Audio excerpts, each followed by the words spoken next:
biggest leap in your actuarial career had nothing to do with passing exams and everything to do with learning to lead the people that you used to sit beside.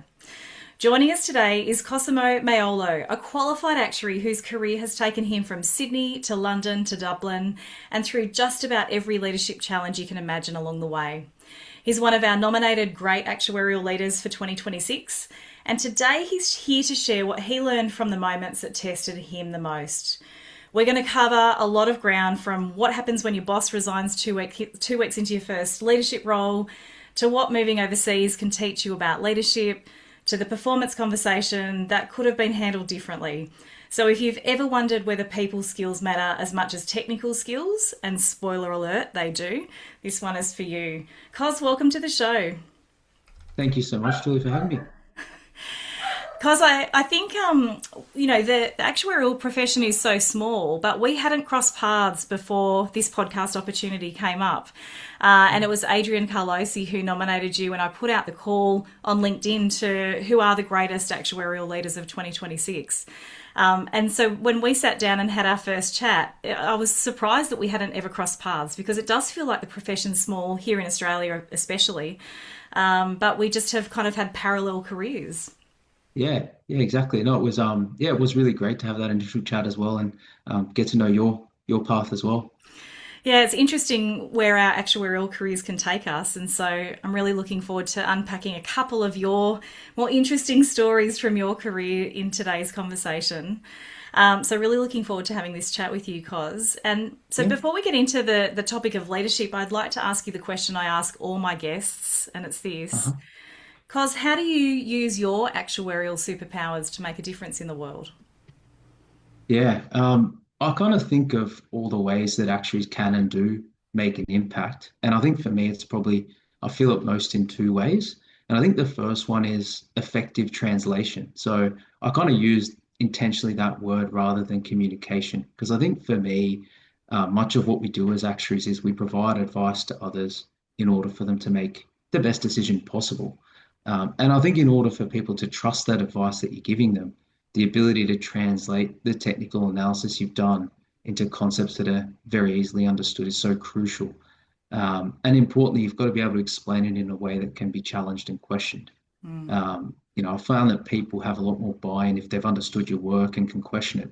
Sometimes if you present something, you get no questions. Um, you know, it sometimes means people haven't understood what it is you're trying to show them. So I think that's probably the first one. And then really the second one, I think for me, is around just working to develop the next generation of actuaries and in really trying to invest time and effort in people. And like it doesn't have to be, material investments, hours of time. Sometimes it's the small things. It might be taking that extra 5 or 10 minutes to explain to an analyst the background of a task, why you're asking them to do the piece of work, rather than just asking them to get you a number. It could be just giving them a little bit of freedom and safe space to experiment on a task, to make mistakes, and then ultimately to learn. And I think like I was very privileged to work for a series of leaders who did that, who invested time and effort in me, and Okay. I feel a big sense of responsibility to sort of pay that forward to future actuaries. Oh, that's beautiful. It's so fortunate when we can have that great leadership modelled for us, and then to be able to pay it forward, as you said. And I really liked the way that you described communication as translation. I've never heard that Yeah, before, but I really like that framing on it, because communication's such a broad topic and can be interpreted in so many different ways. But translation is probably a better way to describe what we do as actuaries, isn't it? We're translating our complex, work and results into something that's meaningful for another stakeholder or someone else. Yeah. yeah, and even sometimes, you're often translating between different business units who often Mm. also speak different languages. So Yeah. playing that translation role across not only what you do, but also what others do, shows that you can add that sort of value. So yeah, yeah, Yeah. absolutely. Yeah, very good, very good. And I love the fact that your leadership approach is not just in sort of big investments, it's that day to day, interactions and daily activities and coaching to be that great leader. So, let's explore how you kind of made that first transition into leadership, because this is quite often a difficult or challenging time for many actuaries in particular. You know, we spend so much time on our technical skills and then we make that transition into our first management or leadership role. It can be quite tricky. What was that experience like for you, Cos? Yeah. So it was first stepping into a leadership role for me. Felt very much like a baptism of fire is kind of my best way to describe it. Okay. I was kind of moving from like a sort of a portfolio actuary kind of individual contributor role to a pricing manager role of a team of three.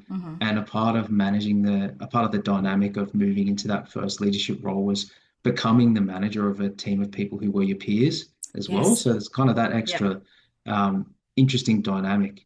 I think you alluded to it in the intro that I was thrown a little bit into the deep end, and I was hesitant at first to Uh-huh. actually take the role. I was hesitant to step up into that role, Yeah. and I sort of eventually thought, well, I'm going to just give this a go. And I was kind of plan. Hesitant because they were your peers and you weren't sure about managing your peers, or hesitant just because of, it was a new role?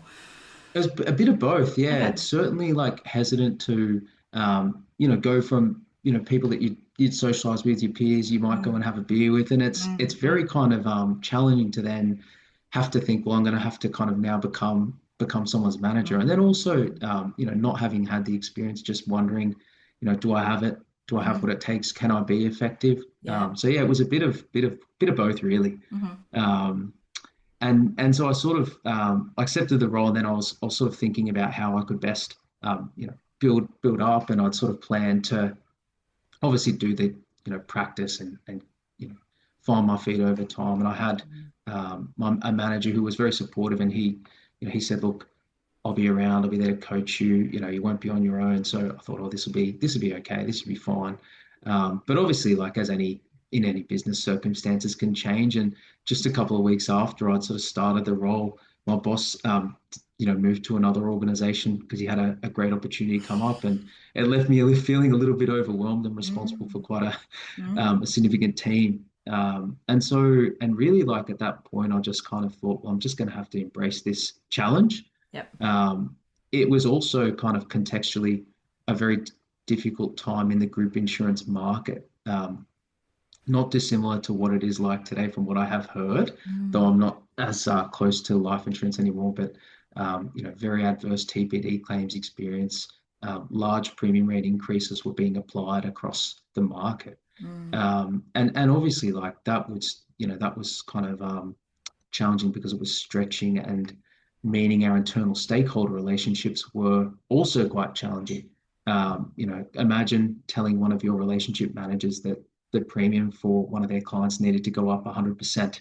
Yeah. Um, Wow. and that was kind of like not the only time we had to have those types of discussions. So I guess like for me, I kind of learned very quickly that success as a leader in that space was linked to the success of the team. The team getting to know how they work. I sort of already knew them, but getting to know the way they work, what motivated them, um, coaching them through some of the challenges that we were facing, and trying to support and develop them. That's what kind of made the difference for me in that. Um, Given how challenging it was, that period of time, having someone like a mentor sort of separate and not in the business was also very helpful to kind of bounce ideas around and get support as needed. So those were the kind of the things that I kind of picked up from that.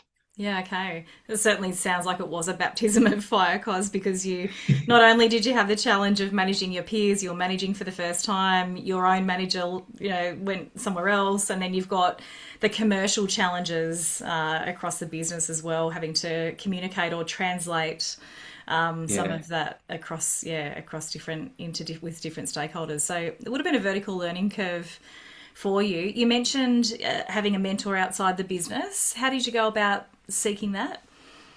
I was very lucky that I'd kind of worked with a couple of people who had become mentors, but unofficially. So people that you'd sort of built up trust with over time, and then you sort of, you find, and some of these people today I still lean on for Yeah. advice and guidance and counsel. So I think there is obviously always that ability to kind of formalize a mentor relationship, and some people, get a lot out of that.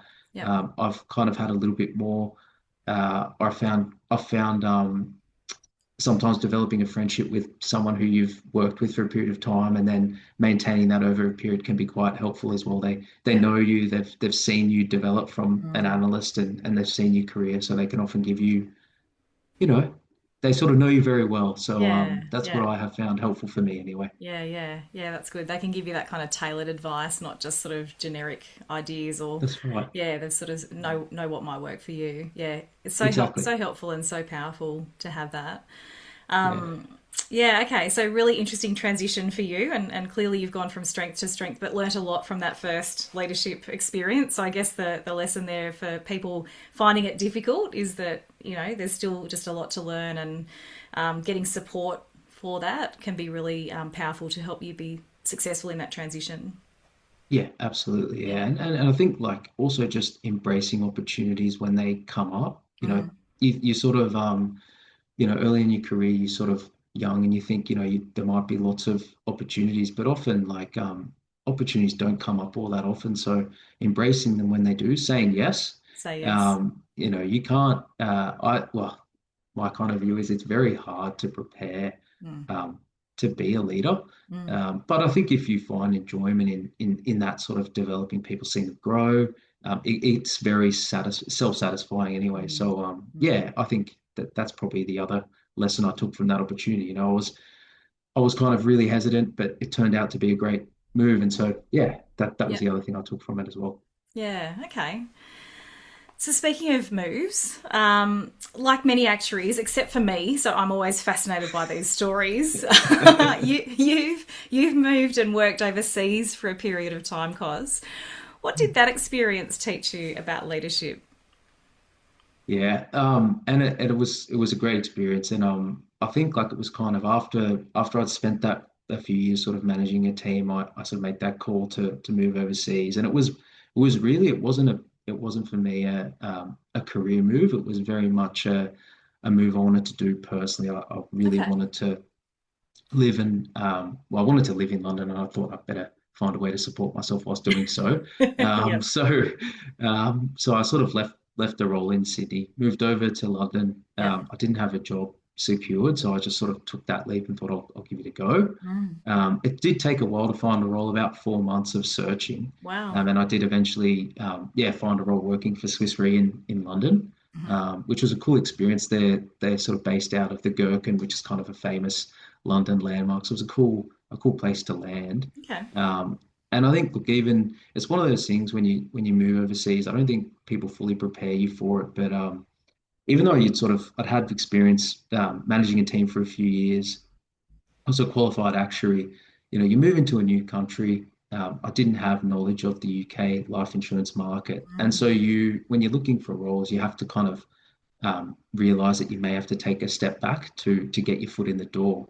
Um, and so yeah, I spent a few years working in London, and after a few years, I moved into a role supporting a health insurance client in Ireland, and that was kind of really a bit of a it was kind of another formative step, Mhm. another situation where I was sort of asked, "Oh, would you like to move over to Dublin and become the head of pricing and support this client?" And I Mm. thought, well, all my friends and all these people I know quite well, my now wife was in London, and I was Yep. like, well, I guess we'll see how this goes. So I took the leap and thought, yeah, why not?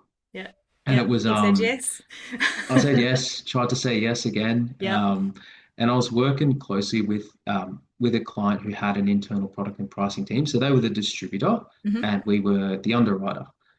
So Okay. representing the underwriter, and the team from the distributor, the Irish-based team of highly experienced people, significantly more experienced than me in health insurance, Hmm. in the Irish market, and in the business itself. Wow. Um, You must have felt so, quite out of your depth.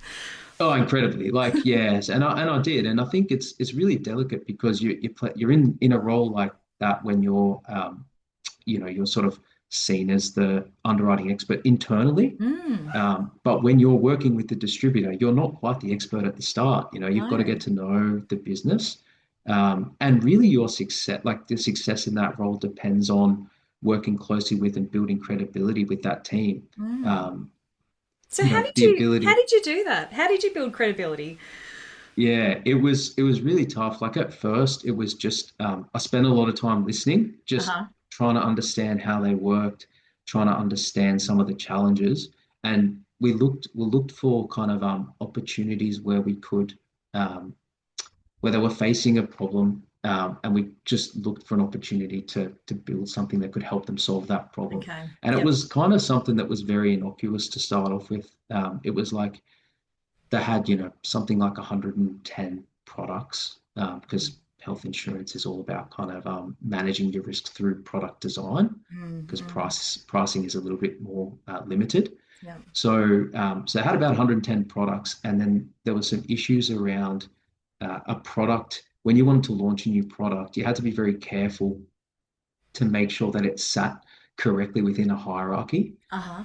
And health insurance as well, you're offering so many different benefits: dental, optical, physio, chiro, and all the different hospital benefits. So it was often quite challenging to even just manage, well, where should this product sit? Mm. Um, are we going to make sure we don't make a mess and have this product be more expensive and less generous than another product? So Mm-hmm. I built this tool which was just able to kind of quickly rank the products, and then you could sort of tell you for every benefit where it was more or less generous. And we just Okay. sort of handed it over to the client and said, look, we built this for you to help with some of the product design pieces. And that was kind of the initial um, task that we did, just to sort of show that we were listening and Yeah. show that we would try and add value where possible.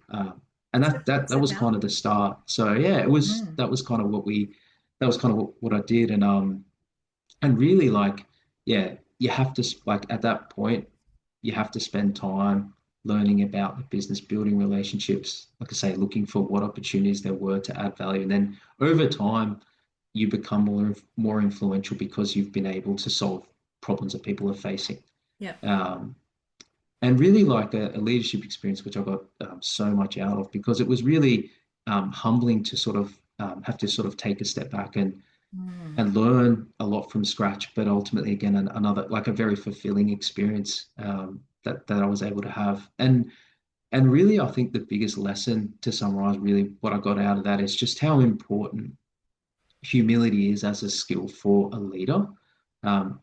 You don't have to have, and nor do you usually ever have, all the answers. So Um, true. yeah, like, and like, as you sort of progress in your career, success as a leader is sort of less about what you achieve and more what you can achieve through others. Mm. Could be your direct reports, but for actuaries, very much, again, to my earlier point, it's around stakeholders in the business who you've provided insights and advice who can then make, the best decision. Yeah, Mm. So another great learning opportunity for you, but also an experience in humility absolutely. and in being willing to be flexible and thinking about your career as more of a I always describe it as a blob rather than a ladder because Absolutely. it sort of takes different shapes sometimes, and sometimes there are sort of sideways steps or different pathways to kind of carve out your career. And it sounds like you did that quite well. You could have just stuck to your guns and gone, nope, I'm going in at this level and this is where I am, and you might have been out of work for longer than 4 months in London. That's right. Exactly. And it's not a Um, cheap place to be out of work for 4 months, let me tell you. no, I can imagine. I imagine 4 months would have been already quite stretched. It was, yeah, exactly. Yeah, yeah. So, and then, not being the expert, being in a new country, a new market, a new practice area, Mm, and being able to use those skills of listening and trying to understand and trying to, show some care and solving some problems helped you to build that credibility and some great absolutely. Yeah. experience as well. Yeah. Yeah. Okay, so I want to last meaty question for you today, Cos, is around mistakes because this comes up with in leadership discussions and certainly my leadership development training all the time. All great leaders have made mistakes because we're human and mistakes happen and we learn from them. Could you share some of the lessons that you've learned from when things haven't gone according to plan? Yeah, absolutely. And yeah, I must be a good leader because I make plenty of mistakes, let's say. But look, I'll share kind of yeah, maybe a story, and my kind of story is around performance management. Uh-huh. And it's an area where I think um, it's one which is it's probably for me one of the hardest aspects of leadership. Mm. So it was kind of yeah, I was moving into a new role, managing a small team, a mixture of actuaries and non-actuaries, so a team of say 4 people. Mm-hmm. And you're coming into a team early on, you're trying to get to know your team members, you're trying to build rapport, and you're trying to build trust.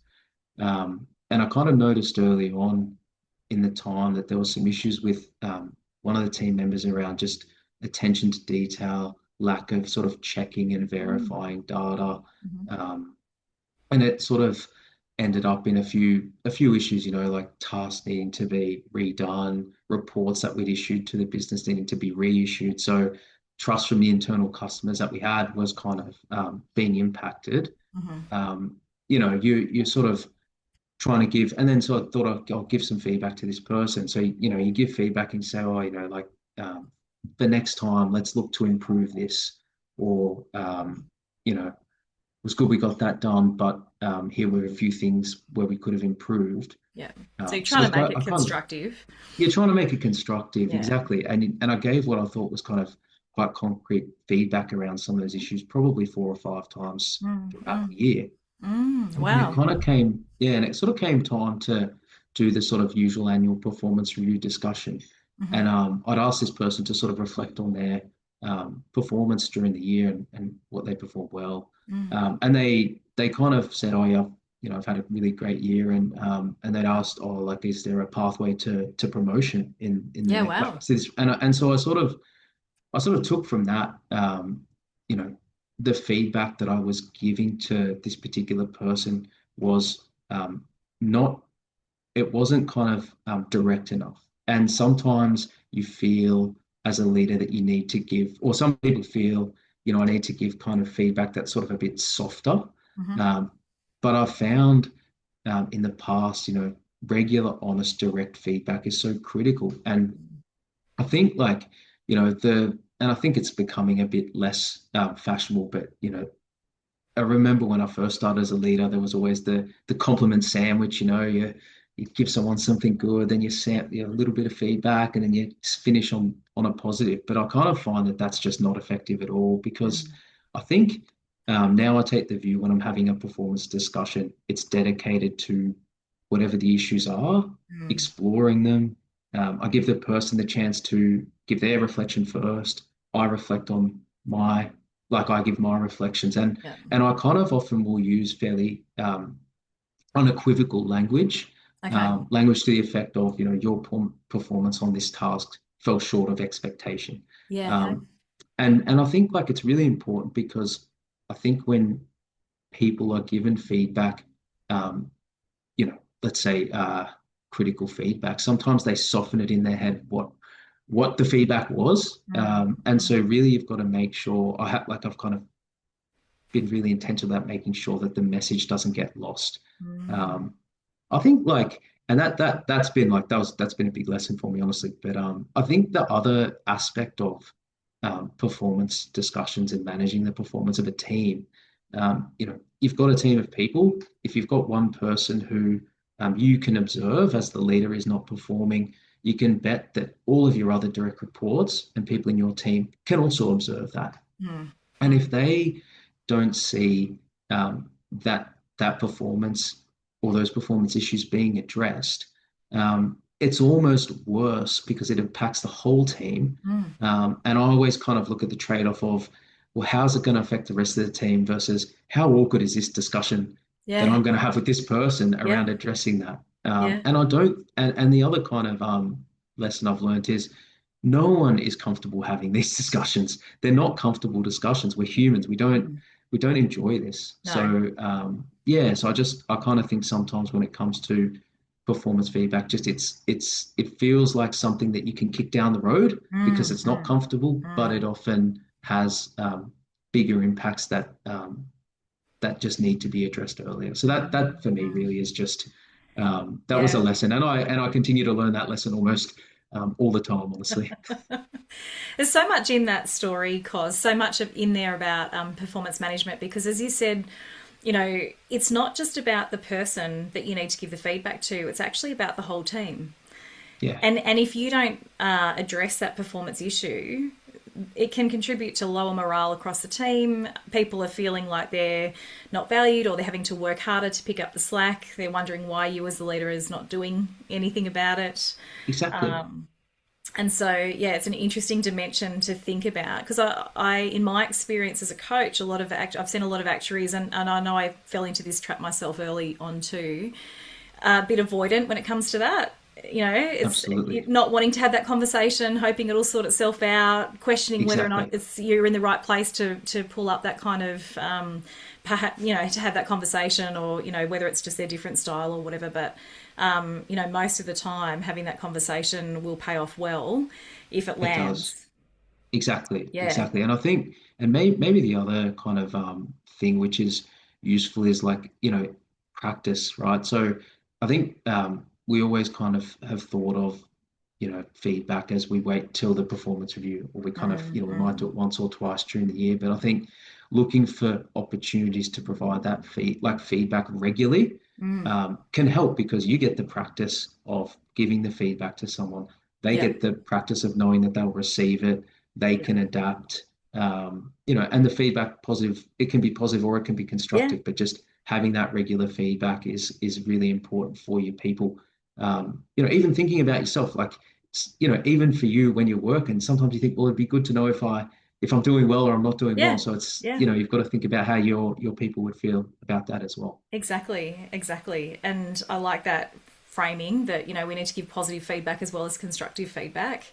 And I think when you get into the habit of just regularly giving positive feedback, it then makes it easier to then give some constructive feedback. You don't feel like you're just sort of drilling Exactly. down on the negative, but you're just giving feedback along the way. It's just part of the team culture, and people are used to Yeah, giving and receiving feedback. Yeah. exactly. Yeah. Yeah, yeah, very powerful. So much in there, and so much more I'd like to unpack and ask you about, but I won't today. But yeah, thank you so much for sharing your experience of the baptism of fire, to use your expression, stepping into your first leadership role.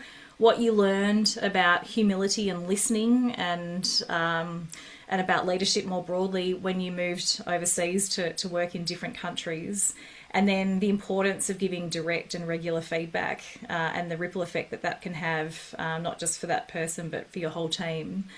So some really, really good lessons in there today, Cos. So I'd like to finish our conversation today with one final question, and it's this. Yeah. Cos, what's your top tip that you'd have for actuaries stepping into leadership roles? Yeah. I think like it's already probably come through in some of the stories I've shared, but I think for me it really is about taking opportunities as and when they arise, even if they don't feel comfortable. In fact, I'd say being uncomfortable is a sign that you're going to have to stretch and develop yourself. So probably those are the best opportunities to be throwing yourself into. And really, like, the other thing I think about as well is when it comes to opportunities, you don't have to be in a formal leadership position to start to develop your Mm, leadership skills. mm, It could just be, some simple examples like volunteering to take the lead on an internal project, mm, asking to informally supervise or work with an analyst on a task, um, putting your hand up to present some analysis to key non-actuarial stakeholders, and test and learn how they most effectively receive information. Like, that for me would be the top tip, I would yeah, say. yeah. Great advice. Cos, thank you so much for your time today. So many great stories, lessons, and reflections that will be really helpful for so many of our listeners around the world looking to either step into or get better at being in their leadership roles as well. So, thank you so much for your time today, Cos. Excellent. Thanks so much, Julie. Really enjoyed it.